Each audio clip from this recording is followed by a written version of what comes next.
All right, so for tonight's class, I would like to speak about another theme, getting ready for Pesach, and that is the theme of redemption, of chirut, of being free. Being free, and being free means to not be slaves, to be able to really get rid of everything that it means to be a slave, to be tied up, and to be not where we're meant to be working for somebody else. And I want to start with a question that we see in the Torah that after we came out of Egypt, so as soon as something bad happened, as soon as things became a little bit tough, so they wanted to go back. And it's a crazy thing that the Torah says that they say, Zacharnu es hadaga asher achanu b'mitzrayim chinam, that we remember what it was so good. It was so good back in Egypt. We had all these good foods, and it says that they were they're scared of dying in the desert, that that tov lanu lavadas mitzrayim mimusainam barav, that it's better to remain slaves in Egypt than to just die in the wilderness. Okay, that is the concern that they brought up, and it's a crazy thing. It's a crazy idea that they knew that they were suffering. They knew that for 210 years that they were mamish being beaten. They were being worked to death. They were being killed. They were certainly malnourished. And they have these imagination. They have these memories of it being okay, of it being something that they would actually rather go back to. So the thought is that there's something inherently positive about slavery that makes it difficult to exit, and that tells us that when we're bringing this back to ourselves, when we're bringing this back to our lives, that we've said already many times, that the Baal Shem Tov teaches us that everybody has their personal Yetzias Mitzrayim. Everybody has their personal exodus, their personal redemption. They have their personal mitzarim, the personal boundaries, things that are holding them back from growing and from thriving. And there's something positive, there's something nice, there's something sweet about being slaves, and which holds us back, which doesn't allow us to move forward. And so I'd like to try to analyze what this is. What is the attraction? What is the attraction of slavery? What's so nice about slavery? And by understanding what's attractive about this, so we can understand how we can fight this, because we ultimately don't want to be slaves. We want to be free, and if we don't want to be free, then it's even worse. And then the Torah certainly needs to wake us up and remind us about how important it is to be free. So I think that there's two basic comforts that slavery offers. That this is really what they were referring to. This is what their psychological trap of wanting to be back slaves is. That number one, that what they literally said is that they remember the food. Okay, what does it mean that they remember the food? It means that they had reliance on the Egyptians to give them their basic necessities. And when they would be going into the desert, so they would be lacking that. And that was their apprehension, that was their concern, of their anxiety of being in the desert, that where am I going to get food? Where am I going? How am I going to live? How am I going to be protected from the elements? And I don't back when I was a slave, so I knew how that things are being taken care of for me, that I don't have to fend for myself. And so that there's a certain comfort in the fact that I don't have to make it for myself. I don't have to pay the rent. I don't have to go shopping. Everything when you're in jail. So everything is really given to you through under the door, and there's a certain comfort in the fact that you don't have to go shopping. So that's number one. And number two is that there's a certain predictability.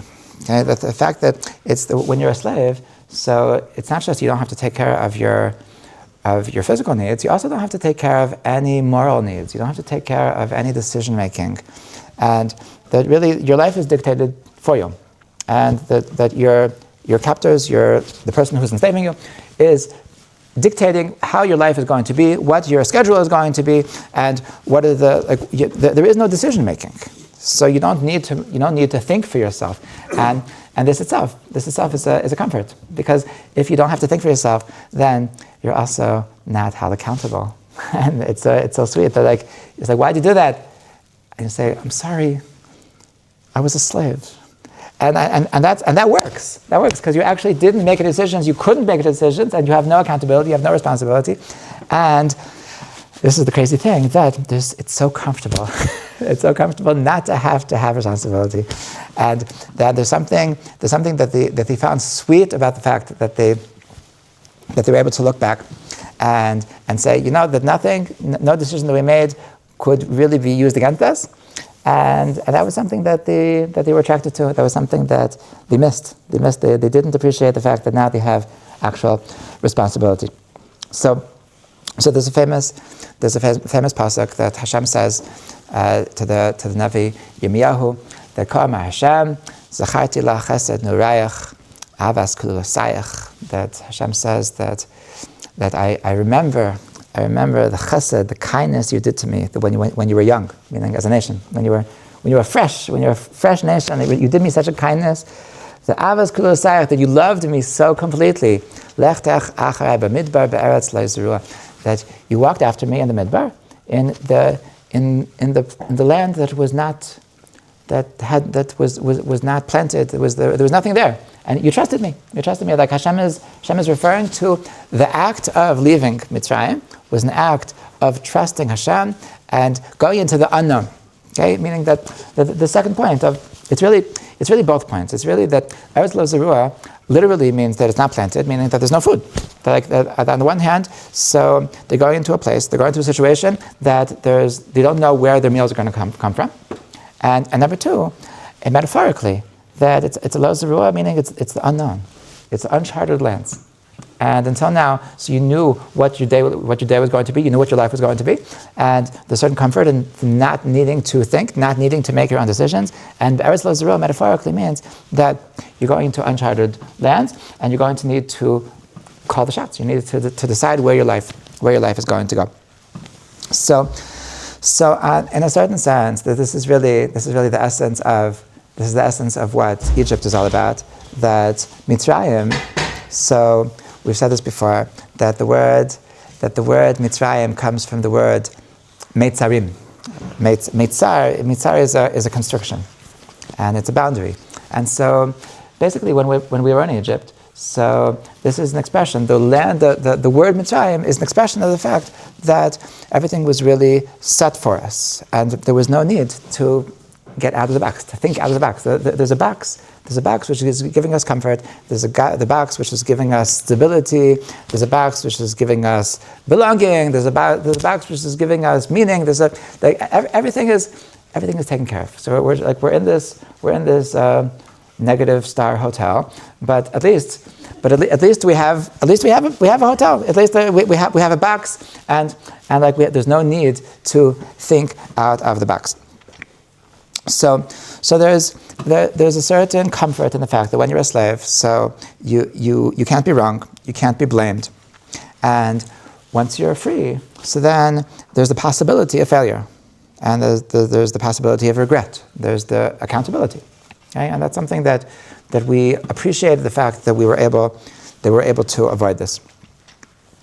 So this is something that, if we take it back to our personal Yitzias Mitzrayim, so this is something which is relevant, first of all, with addictions.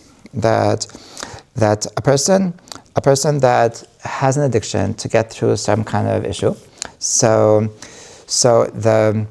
all of his needs are taken care of. It's like there's instant relief. That a person has an addiction, so whatever the pain is, so the addiction takes care of that pain, and it does the trick. It does the trick. It's something that can be relied upon, and you have no other needs. You have no other.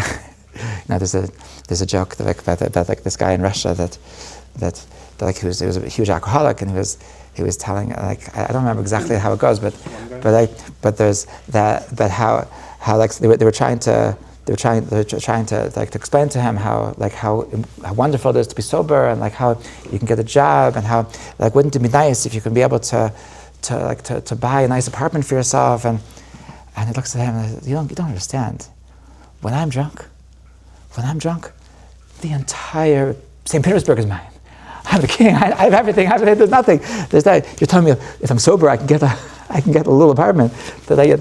And so a person that when a person has an addiction, so the addiction actually takes care of all their needs. Like everything is really good. Everything is sweet. Everything is relieved when you have this. So that's number one, and number two. So the addiction, this is the sad part, but it's a reality, and that it's comfort, and that is that the addiction makes the decisions for you. That is like part of the problem. Part of the difference between being an addict and being a person that just uses is the person who's addict. So they're beyond the deliberation.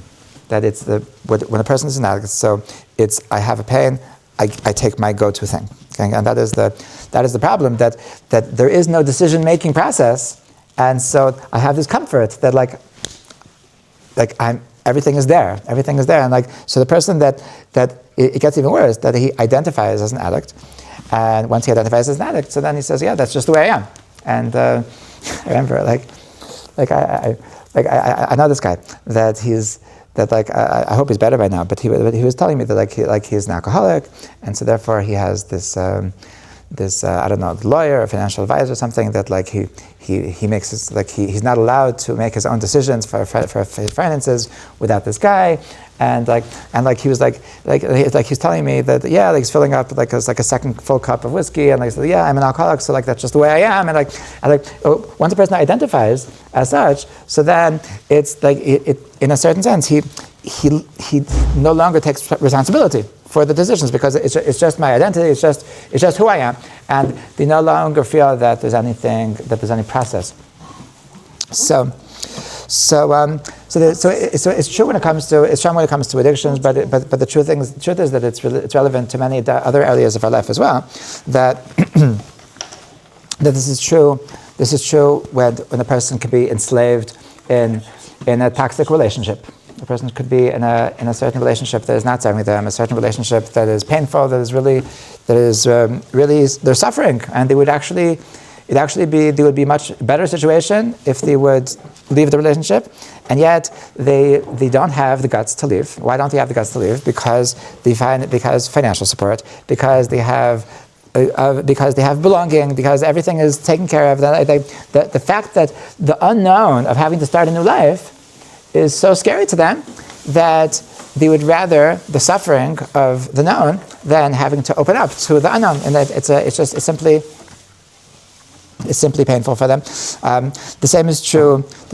Like on any level, a person could be stuck in a school that's not good for him, like a shiva that's not good for them. I remember when I was 18 years old. So I was in a certain yeshiva, and it was okay.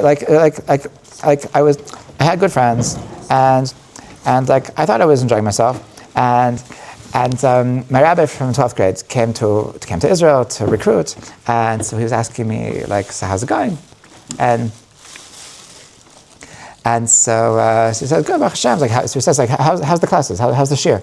And he says the shir, I don't really connect with the shir so much. I space out during the shir. It's not really my style. And so he says, what? You space out during shir? That's not. You can't continue like this. You have to switch yeshivas. If the shir is not for you, they have to find something that works. And I said, what do you mean? But where am I supposed to go? I'm just 18 years old. And he says, what's the problem? Go to Mir. And he says, Mir, how can I go to Mir? It's in Yiddish. And I said, no, don't worry, you'll be fine. That's it. And he, I was I'll connect you. I'll give you the summary. You're going. That's where you're going. And the next thing I know, I was the youngest kid in the whole Mir, which is the biggest yeshiva in the world. And so it's I remember this feeling when he was as this conversation was developing, I was thinking I knew that it was not good for me, but the concept of switching was foreign to me, because if you're going to switch, you have no idea where you're going to go, and it's a whole process, and are you going to get in, and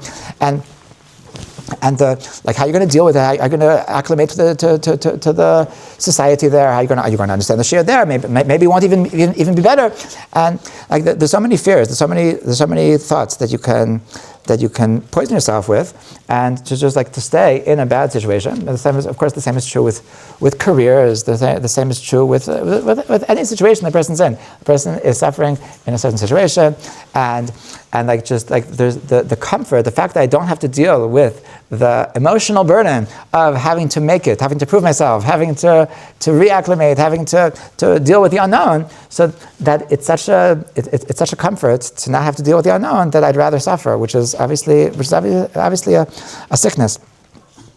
So. So this is this comfort of slavery which holds us back from freedom, and it really messes with us because there is this real attraction, because there's the attraction of not having to make decisions, of not having to go in these uncharted waters and to make new ground. So because it's a comforting thing to not have to do this, it's such a laziness. So we often find ourselves not moving, which is really, really tragic. Okay. The same is true with people with more generally that they have chronic passivity in life. That people they just don't like making decisions, because if they don't make decisions, then they know that they won't make mistakes and they know that they won't fail. And I remember meeting a person that told me that he just goes with the flow. That wherever Hashem sends me, so that's what I do. I don't like pushing. I like that whatever comes my way, whatever job comes my way, I look at that as a sign from Hashem that that's where I'm supposed to be. And the people that come into my life, those are the people that Hashem wants to bring into my life. And I don't. And he was saying proudly that I don't make any active decisions in my life. I let Hashem run my life for me. And so it works to a certain, it works until it doesn't work. Basically, a person can tell himself this story that I don't need to make my own decisions until it doesn't work. And a person unfortunately, because it's so comfortable to not have to make decisions, so a person can tell himself this narrative for much longer than he actually should. Okay, and lastly, this can come up in the worst expression of the comfort of not having to make decisions is that a person can simply distract himself from life. And this is the most tragic. The person doesn't even have a facade of doing something with his life. Our first example was the person outwardly he looks like he's having a life. He looks like he's doing stuff, and he's involved with careers and relationships, and just he's not. On a deeper level, he's not really being proactive. He's not really making decisions. But a person could even be that he doesn't even fake it. He's simply just addicted to his phone. He's simply just not there. He's just not present in life, and that's simply because that he's scared to show up to life. Because if you show up to life, then you might make a mistake. But if you don't show up to life, then you know that you didn't make a mistake. So I'll just binge watch for another day or two, and then I'll start my life, right? Because that way I can have the comfort of not having to make a decision that might actually be a mistake. So on a certain level, this is why it says that Hashem, when He took us out of Egypt, so He took it out as b'chipazon. One of the things about Yetzias Mitzrayim was that it was with urgency. It was with a rush, with haste. And so one of the things about the haste of Yetzias Mitzrayim is that sometimes you just need to go. Just don't think so much. You just need to leave. Exactly with my story with going to Mir.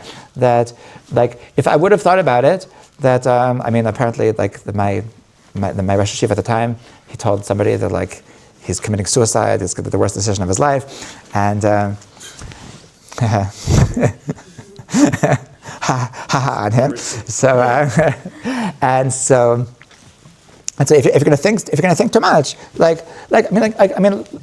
to be honest, if somebody would have said, are you really sure? Are you ready to be the youngest kid in the whole Mir? It's like, you've never been on your own before. Logically it made no sense. And like, it could have been that it would have been a mistake. And it could have been that I would fail. But like looking back at my 18-year-old self, so I'd say, you're right. You might fail. And you know what? That's okay. If you fail, then you'll find a different yeshiva. Like that's not a reason to stay where you shouldn't be. So it happens to be that it was the best thing I ever did. But like, even if it wouldn't have been, that it really would have been okay. And to not move from a place that you're suffering because of who knows what's going to be, that is absolute failure. That is by all means not getting yourself anywhere. So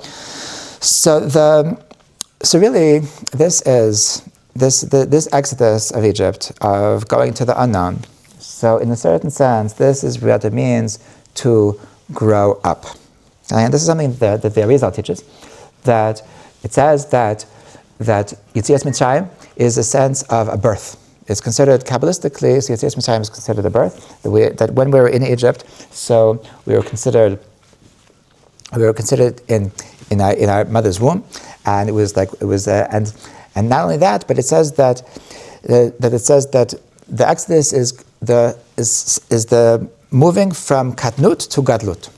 That's going from being a child to being an adult. Now, this is what Yetzias Mitzrayim is all about. So katnus is that you're taken care of. Katnus is that you don't have any worries, you don't have any responsibilities, that your parents take care of you. Your parents give you all of your necessities. They take you shopping. They give you food. They give you an emotional support. They give you everything you need. And then Gadlus is that you're able to stand on your own 2 feet. And the Gemara says a very, very profound thing.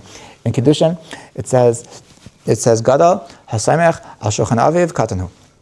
That a person who's biologically a gadol, a person who's above bar bat mitzvah, but they have reliance on their parents financially. So halachically, for some things, they're considered a katan. They're considered a minor. That one of the definitions of being a gadol, is that being able to stand on your own 2 feet. There's a very interesting, parenthetically, there's an interesting commentary of the Chasam Sofer that it says on the 4th day of creation, so it says that Hashem created the Shnei Amarot HaGdolim. Hashem created the 2 great luminaries. That the luminary of the day, which is called the sun, the luminary of the night, which is called the moon. And then the very next pasuk, so it says, Amar HaGadol L'Mishalas Hayom V'Amar HaKatan L'Mishalas Halayla. That Hashem, then it switches and it calls the moon the Ma'or HaKatan. Suddenly it calls him the small luminary. So everybody knows that Chazal have a midrash that the moon complained, and then so Hashem made him smaller. But the Chasam Sofer has a different approach, and he says that the reason why he's considered katan is because Gadol hasamech al shulchan aviv katan. Because even though he's good, objectively he's big, but because the light of the moon is dependent on the sun, so that makes him a katan. The mere fact that you are not self-sufficient, so that makes you a katan. That makes you somebody who is a minor. That makes you somebody who is small. So this act of being able to stand on your own 2 feet, so this is really an act of growing up. This is what it means. This is what it means to become an adult, and there's something that I see with people that I've grown up with, that their parents took care of them for way too long. I know a friend that I don't know what the situation is now, but he's married with 10 kids, and his in-laws still pay his rent. There's no autonomy. There's no I'm my own person. I've got this, and you're still taking. And there's something very, very just immature about it. There's something that of course it's a comfort. Of course, if somebody would say, you don't have to have a worry I'll just take care of you. So of course, that's sweet. It's comfortable. It's attractive, and yet there's something to be said about the human experience of standing on your own 2 feet, and that's what it means to be a gadol. So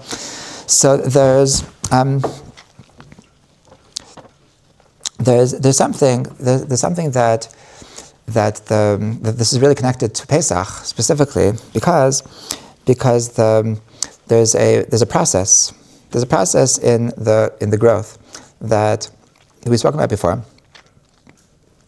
and this is the process which I like to call the process of Pesach, Sferas Eimer, and Shavuos, which is the process of why inspiration doesn't last.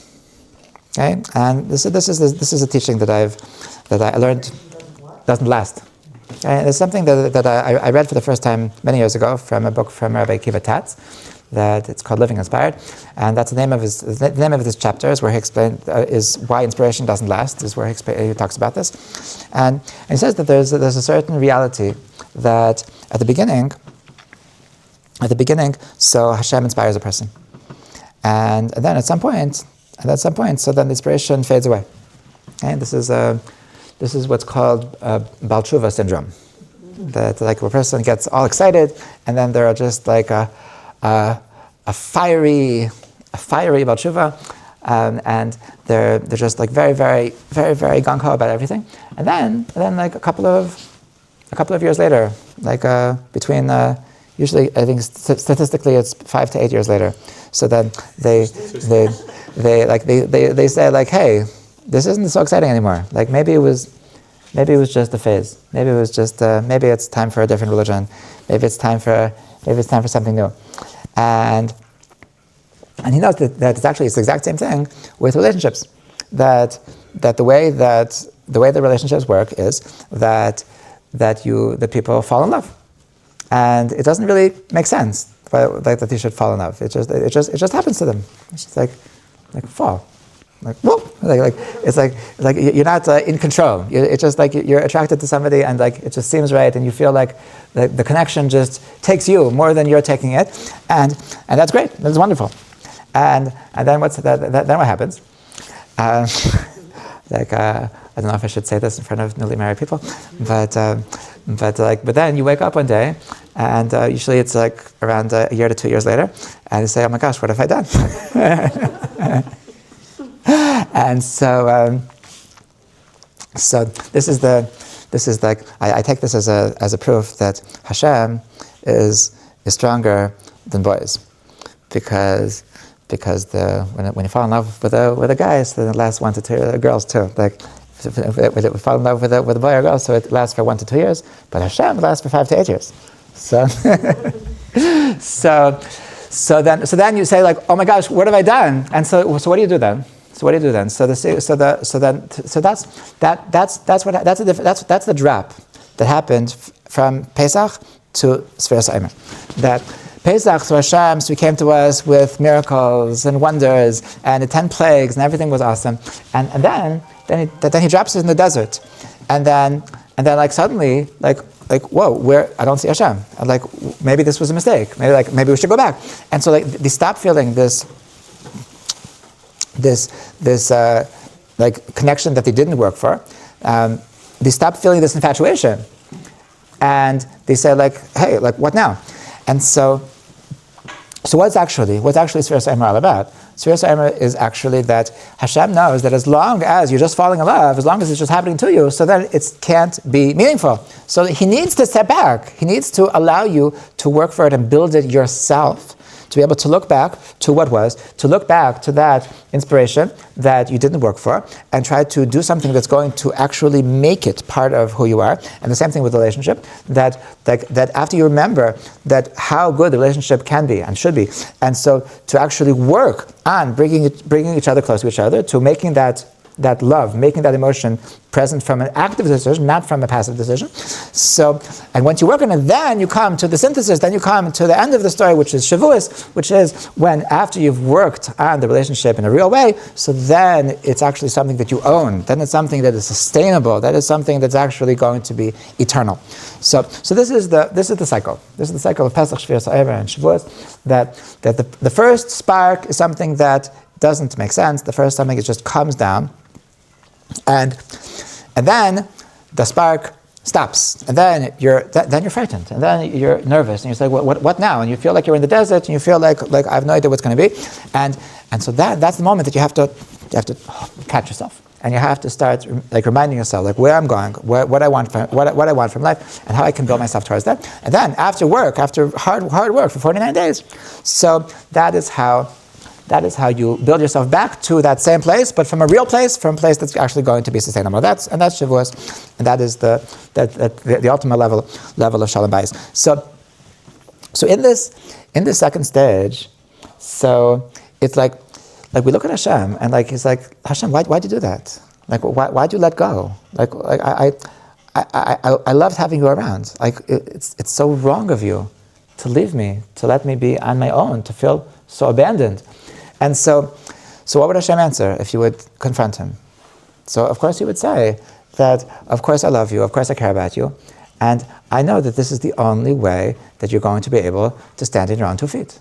And just like a parent when he's teaching his kid to walk, so like if you're going to just always carry your kid like everywhere until he's 25 years old, he's never going to get anywhere. It's necessary to be able to let go and allow him to fall, and allow him to. It's walking for riding a bike.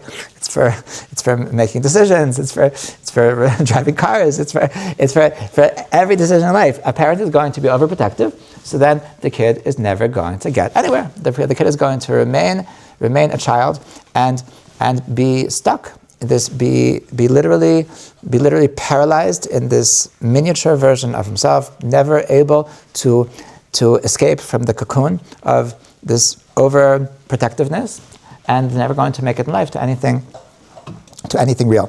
So this is something which is really a very basic thing of being alive, of the human experience. There's a famous story with the Alter Rebbe of Chabad, that when he was incarcerated by the Russian police, so there was one of the wardens in the jail there. So he noticed that there's a big rabbi, and so he came and he said, Rabbi, I have a question for you. That like in the Bible, so it says that after Adam and Eve, so they ate from the tree of knowledge. So it says that God came to them and he says, where are you, Rabbi? But he's God. He knows he knows where he is. Of course, how could he say where are you? Of course, how could he not know? So the Alter Rebbe says that Rashi says that he wanted to. That he wanted to be polite. He wanted to make it ease on him to start just being friendly, just with an easy small talk kind of to make it before he comes with his accusations. And so the warden said, I know what Rashi says. I didn't ask you what Rashi says. I want to know what you say. And so he says you want to know what I say? That you know that everything in the Torah is eternal. And sometimes you have a person that and he said a certain number, that he said the precise age of the word, and he says you have a person that he's, let's say for argument's sake, that he's 46 years old, and he looks at him, and he also, to that person he also says, Ayaka, where are you? What have you done with your life? Where are you going? And that's what Hashem was really saying. That he was saying that it wasn't just where are you physically, it's like where are you? Like, do you have any idea who you really are and where you're going? I once heard in addition, like somebody added on to this word of the Alter Rebbe, that if you look at the Pesukim where Hashem was asking these questions, this question of Vayaka, so after he confronted them about the fact that he ate, so what's the first thing he says? He says, Ha'isha asher nasata in body, that my wife, the woman that you gave to me, so she gave me to eat, so that's why I ate. And then he goes to Chava. He says, Chava, why did you eat? And so she says, Hanacha sheshiyani, the snake. The snake, it was the snake's fault. And so this person said what are Adam Chava really doing? They're blaming. They're blaming people, and that's the opposite of Ayaka. that Hashem saw through their act, and he said, like, I know that you don't really think that you're responsible. I know that even when I confront you, even when I said, what are you doing? So you're sure that it's okay, because you're sure that it's not my fault, because I was just doing what my wife said. And the Chava said, I was just doing what the snake said. And Hashem is saying that where are you? Where are you? You're a person who's supposed to take responsibility for yourself. You're supposed to be an autonomous human being, and instead you're blaming. Like, that's like what you did is secondary to the fact that you haven't shown up yet. That before we even talk about if you did the right thing, if you did the wrong thing, so we need to talk about where are you? Where is an autonomous human being that's showing up to life with the responsibility that the ball is in my court and I'm the one calling the shots? Okay? And this is really the deeper level of Ayaka, is that the person needs to grow up. The person needs to wake up to the fact that I am responsible for my life, and be aware of the fact that I can't blame these previous the things that are going on around me that doesn't work anymore when you're an adult. That's part of being a child, and Yitzias Mitzrayim requires us to grow up and exit that. So this is, in a certain sense, this is what Yitzias Mitzrayim is. The Yitzias Mitzrayim was this katnus, this smallness, this childlike experience, which has its comforts in the fact that I don't have any worries, I don't have any responsibilities, I can't be wrong, I can't fail. But on the other hand, it holds me back from really experiencing life.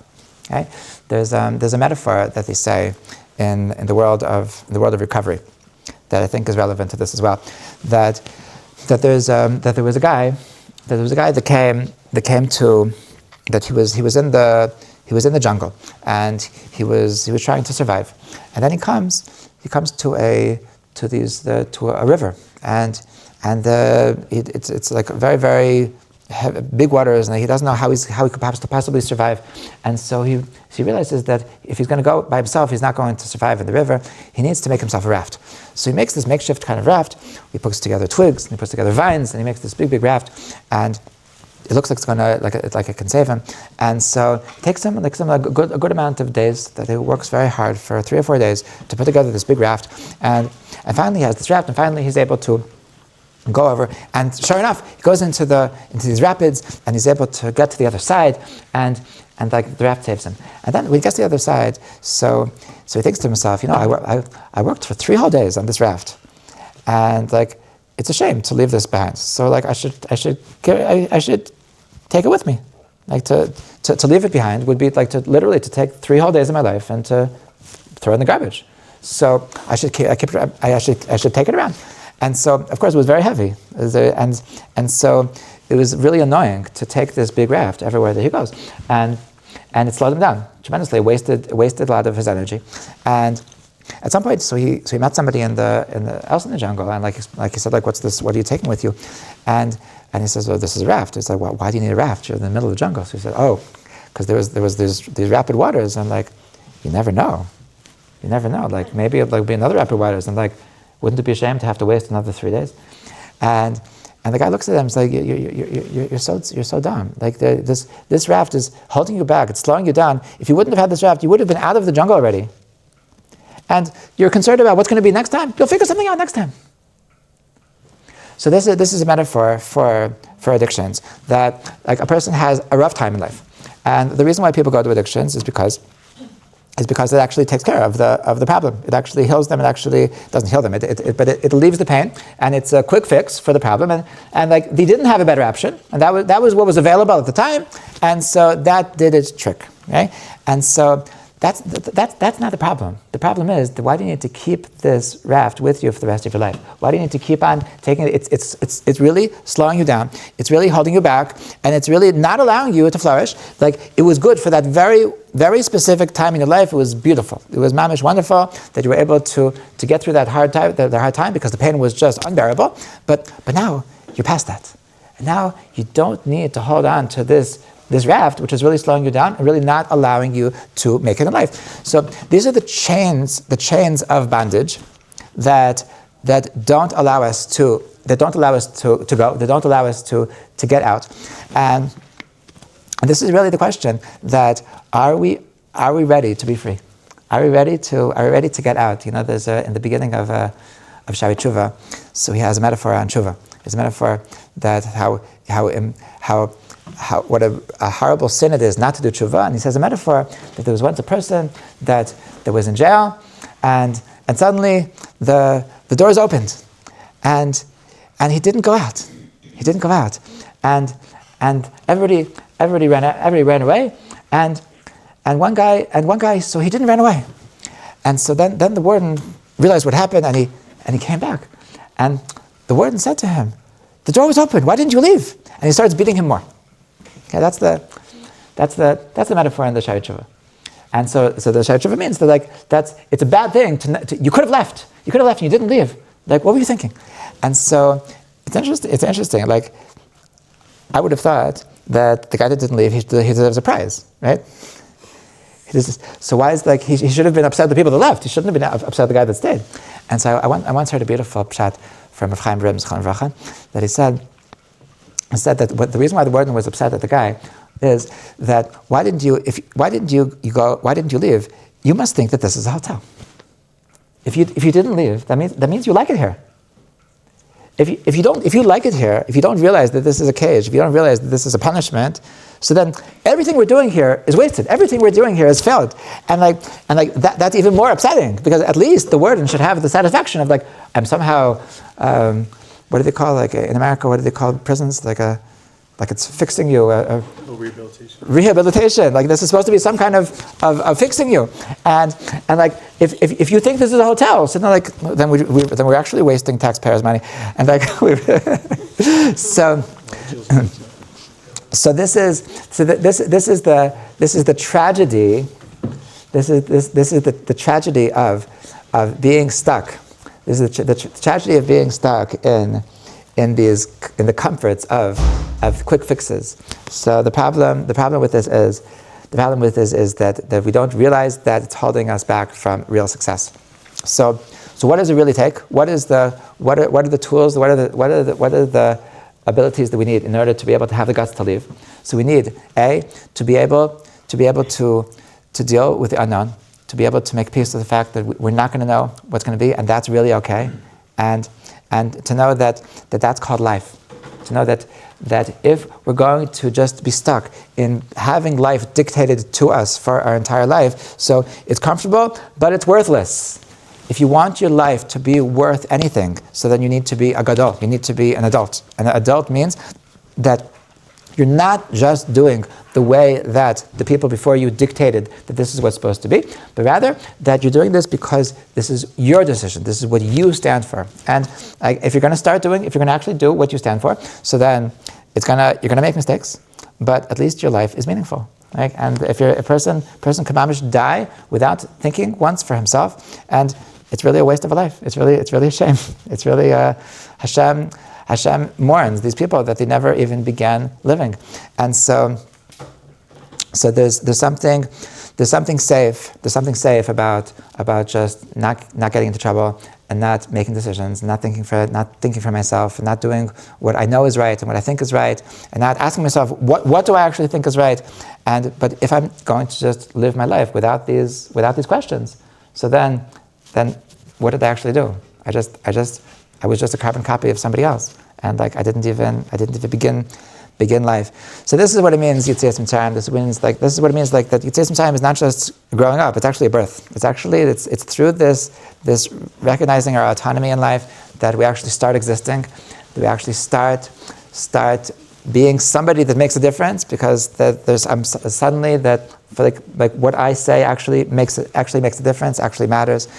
So I bless us all that we should be able to start. It's never too late. You can start your adolescence at age 85, and this is what the Midbar was. This is what going through the desert was. Is this adolescence, this space where we're going to make mistakes, and to know that I'll figure it out. That I don't have to be afraid of what's going to be. If I know that what I'm doing right now is not serving me, so then I know that I have friends that are going to help me. I know that I have mentors that can help me. I know that I have my own seichel that can help me. I know that I'll figure it out. I don't have to be afraid of the unknown.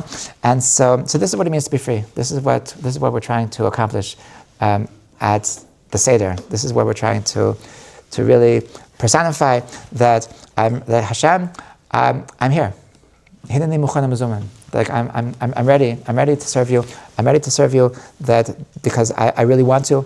I'm ready to take chances. I'm ready to do something meaningful with my life, and I'm not gonna just keep on pushing off living life because I'm scared of failures. Okay, l'chaim.